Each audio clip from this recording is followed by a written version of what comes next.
Granny, I want to be in Olympics. He said, you want to see me? And I said, yeah, babe. And he turned over and he turned over and he said, and I'm going to be important one day and I'm going to make money and I'm going to come back and take care of you, Granny. I said, oh, okay, good job. And on the day that he died, they all came over to my house early that morning, and it was really, really hot that day, and they wanted to go to the pool. Everything started off fine. It was a good day, just splashing around. All of us was in like one particular area of the pool. When I noticed that he wasn't around us, we got out to go look for him. Couldn't find him. Had some of the lifeguards go to look for him, and they couldn't find him. The person at the pool said that they thought they seen something in the deep end, and it turned out to be my nephew. A lot of people thought that the Park District was to blame. It was like, from the community, we weren't doing enough, and from the news media, we were doing too much. And I guess I was caught in the middle. James Leslie's death was the first death that this family had experienced. And maybe because he was a child, they wanted people to pay. It tore my family apart. Some family felt that we didn't get the justice that they felt that we should have gotten. And that, I guess as the head of the household, I didn't fight hard enough. Today's best music, yes, Rockford's #1 hit music station's right here. It's 97 ZOK. Man, I think it was a Monday morning, June 97. Newspaper had a story below the fold, and there was about a 2-inch square picture of a little girl named Tanya. There was a family that moved here from Chicago to get away from the crime.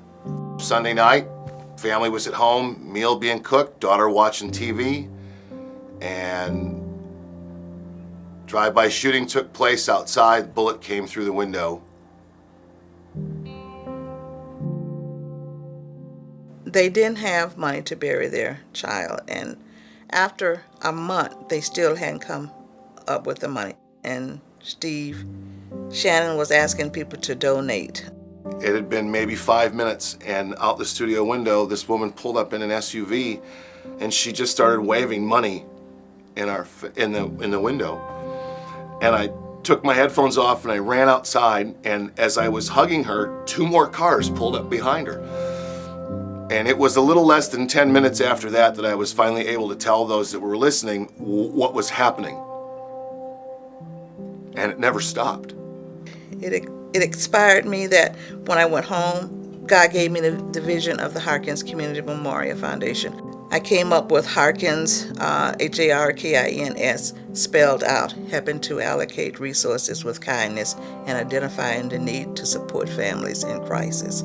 I believe that when you're grieving, you shouldn't have to worry about finances. Finances and grieving does not go together. And then I set out to call people, told them about what I wanted to do. I think I had about 8 people that met the first month. And after that, it kind of droned down to maybe 2. And I guess I got kind of discouraged and everything. And I gave up on the idea. The phone rang and I picked it up, and I remember it like it was yesterday. I said, "Hello, Jay," or Aquatics Department, this is Jay. And a quiet, subtle voice came across, and it said, "Hello, Jay. My name is Marva Brown, and my grandson drowned in the swimming pool at Fairgrounds in 1996. I had called Jay Sandine one day, and we wanted to go to the pool in remembrance of James Leslie. And I was wondering if my family can come to the pool on the anniversary of James's drowning and have a memorial. I remember that day like it was yesterday. I'll never forget that phone call. Every single year after that, I received that same phone call. Good evening, everyone. I would like to thank everybody for allowing us to come out today, and also for clearing the pool for the family to come and have a moment of silence.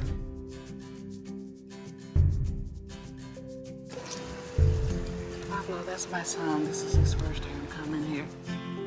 I noticed every single year that the family came out, there was trust being formed between myself and Marva, between the Park District and the family, between other family members and myself, and vice versa. Thanks for coming out. And it really, it went from pain and anger and frustration and sorrow I don't think I can do it. to I'm really excited. The family's excited, the Park District's excited to come together to celebrate James. Hey, baby.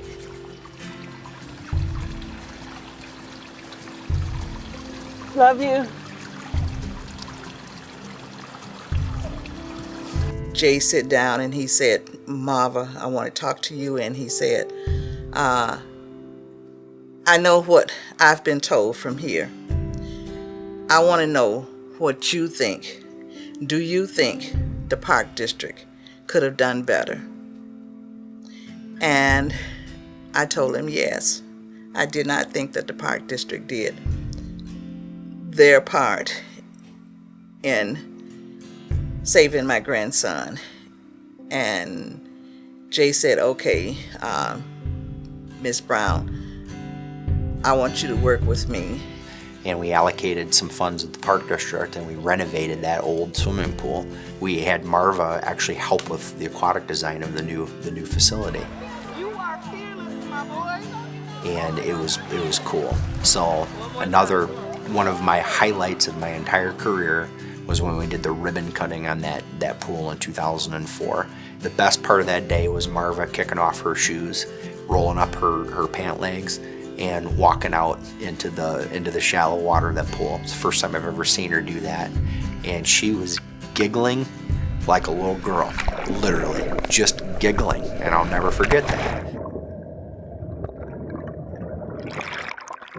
Then I developed cancer. Wasn't sure if I was going to make it. And then after my last treatment, it was like God told me, I've given you a second chance. You need to get back and start this foundation. The best thing that we could do at that time was work with the family and some of the church members to actually create the foundation itself. And because we have a Rockford Park District Foundation, we were able to set up a fund within that foundation. Well, every year we have a fundraiser for the Harkins Foundation.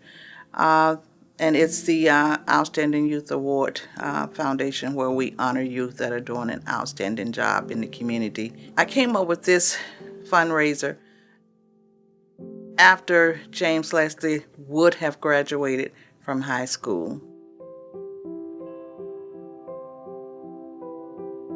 We have assisted approximately 80 families with financial assistance. I mean, unfortunately with life and death, you never know when it's going to happen. And so we've had several stories and several situations where we've had, Marva call or a board member call and say, I just got a call from a family. And they're saying that the funeral home is literally not going to be able to bury their child, and that they need a check within the next 2 hours or they're not going to be able to do it. And, and we've had that phone call, a handful of times over this past, 12, 15 years. And we drop everything that we do. And honestly, we do it because it's the right thing to do for the kids, but we don't ever want to let Marva down. It makes me feel good, but it doesn't make me feel good for me. It makes me feel good for James Leslie. And I just wanted his name to stand for something. James Leslie said that, Granny, I'm going to be important one day. And I guess a grandmother's will to give him that, even after he's gone. Bye, baby. Till we see you again. Love you.